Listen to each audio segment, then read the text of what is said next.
नमस्कार।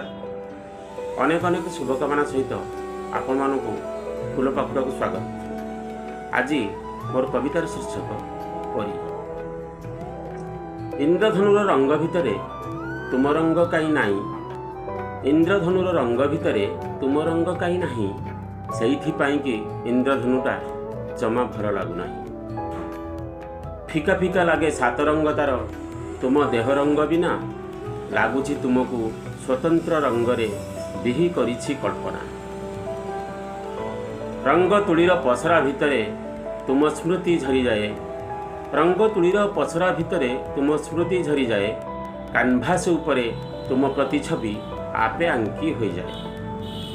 शिल्पी मु एक शिल्परे बंचे आउ मु आंकुनी छवि, कला कारीगरी सुप्त हेलाणी तुम कथा भाभी भाभी, तुम कथा भाभी भाभी।